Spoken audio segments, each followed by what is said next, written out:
बुद्धगया येथील ब्राह्मणांच्या ताब्यात असलेल्या महाबोधी महाविहार 1949च्या व्यवस्थापन ॲक्ट तात्काळ रद्द करून महाबोधी महाविहाराचे व्यवस्थापन हे संपूर्ण बौद्धांच्या हाती देण्यात यावे व बौद्धगया महाबोधी महाविहार येथे सुरू असलेल्या महाबोधी महाविहार मुक्ती आंदोलनाला व आंदोलनातील सर्व मागण्या त्वरित मंजूर करण्यात येऊन जगभरातील व देशातील सर्व बौद्ध बांधवांच्या भावनांचा विचार व आदर करून 1949चे व्यवस्थापन ॲक्ट रद्द करावे व तात्काळ बुद्धगया येथील महाबोधी महाविहार ब्राह्मण महंतांच्या ताब्यातून मुक्त करण्यात यावे। ही मागणी दिनांक 7 मार्च 2025 रोजी बार्शी तहसील कार्यालय येथे महाबोधी महाविहार मुक्ती आंदोलन समिती बार्शी यांच्या वतीने देण्यात आली।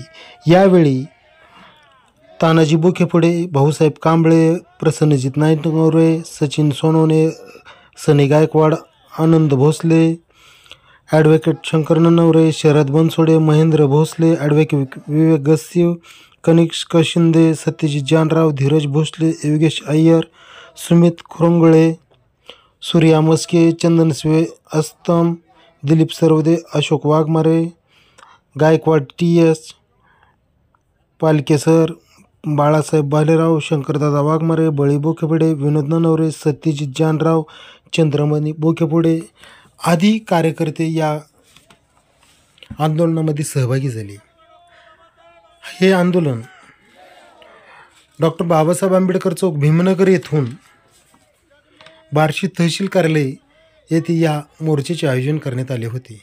यावेळी बार्शी शहर व तालुक्यातील तमाम आंबेडकरी समाज बांधव व महिला भगिनी यांची देखील विशेष उपस्थिती अशी होती। आपण पाहतात रणसंघर्ष डिजिटल न्यूज मीडिया। या चॅनलला आपण नवीन असाल तर त्याला लाईक करा, शेअर करा व सबस्क्राईब करायला विसरू नका। याच वेळी या आंदोलनामध्ये संभाजी ब्रिगेडचे तालुकाध्यक्ष आनंद काशीद यांनी आपल्याला हे आंदोलने मोर्चे हे नवीन नाहीत, कारण या सरकारला भीमा कोरेगावचा इतिहास अपूर्ण असा माहिती आहे, कारण भविष्यात आपल्याला भीमा कोरेगाव देखील करावे लागेल व त्या इतिहासाची पुनरावृत्ती करावी लागेल असे विधान देखील संभाजी ब्रिगेडचे आनंद काशीद यांनी यावेळी केलेले आहे। आपण पाहत आहात बार्शी तहसील कार्यालयावर भीम अनुयायांचा महाबोधी महाविहार ब्राह्मणांच्या ताब्यातून मुक्त करून ते बौद्धांच्या ताब्यात द्यावे व 1949 हे कलम रद्द करण्यात यावे यासाठी हा विराट मोर्चा तहसील कार्यालयाच्या आवारामध्ये येताना आपण पाहत आहोत। रणसंघर्ष डिजिटल न्यूज मीडियामध्ये आपलं मनपूर्वक स्वागत। आपण पाहत आहात बार्शी येथील महाबोधी महाविहार समितीच्या वतीने तहसील कार्यालय येथे भव्य असा मोर्चा आयोजन करण्यात आलेला आहे। जय भीम। आज आपण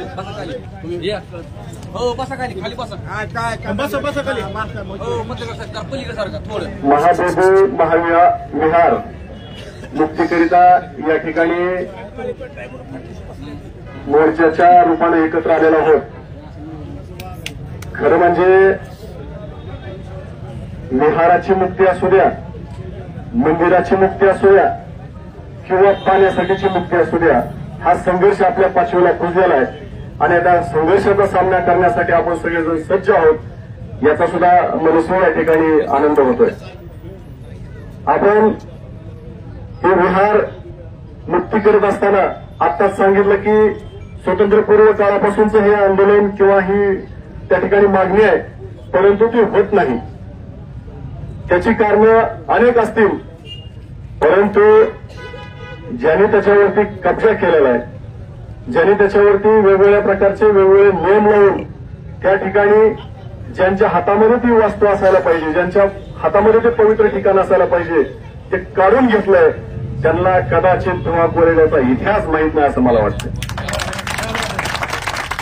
भावांनो, मी मला सांगितलं मुक्ती एखाद्या गोष्टीची करून घ्यायची आपल्याला नवीन नाही, फक्त आता डॉक्टर बाबासाहेब आंबेडकरांनी संविधान आपल्याला दिलेलं आहे आणि त्या संविधानाच्या अनुषंगाने आपली लढाई त्या संविधानाच्या नियमाला कायद्याला धरून चालू आहे. परंतु जर हे आपल्याकडे जाणून बुजून दुर्लक्ष करणार असतील तर पुन्हा एकदा आपल्याला भीमा कोरेगाव करून त्या ठिकाणी ते बुद्ध विहार मुक्त केल्याशिवाय राहायचं नाही. आणि ते करत असताना या महाराष्ट्रातला छत्रपती शिवरायांचा एक मावळा म्हणून मी तुम्हाला या ठिकाणी सांगतो की मराठा समाज तुमच्या खांद्याला खांदा लावून उभा असेल हे या निमित्ताने मी सांगतो. कारण आतापर्यंत या महाराष्ट्रामध्ये ज्या वेळेस सामाजिक प्रश्न सामाजिक सलोखा किंवा एखाद्याच्या अन्यायाला वाचा फोडायची असेल तर त्यावेळेस महार समाज आणि मराठा समाज एकत्रित लढलेला हा या महाराष्ट्राचा इतिहास आहे. आणि ज्या वेळेस एकत्रित आपण लढलोय ती लढाई सुद्धा आपण हारलेली नाही, ती लढाई जिंकलेली आहे. हा सुद्धा इतिहास आहे. त्याच्यामुळे येणाऱ्या पुढच्या काळात आपण या विहारासाठी जी काही तुम्ही भूमिका घ्याल सगळेजण मिळून त्या भूमिकेशी मी एक संभाजी ब्रिगेडचा कार्यकर्ता आणि मराठा समाजाचा शिवरायांचा मावळा डॉक्टर बाबासाहेब आंबेडकरांचा अनुयायी म्हणून तुमच्या खांद्याला खांदा लावून मी उभा असेल एवढंच या निमित्तानं सांगतो. जय जिजाऊ, जय शिवराय, जय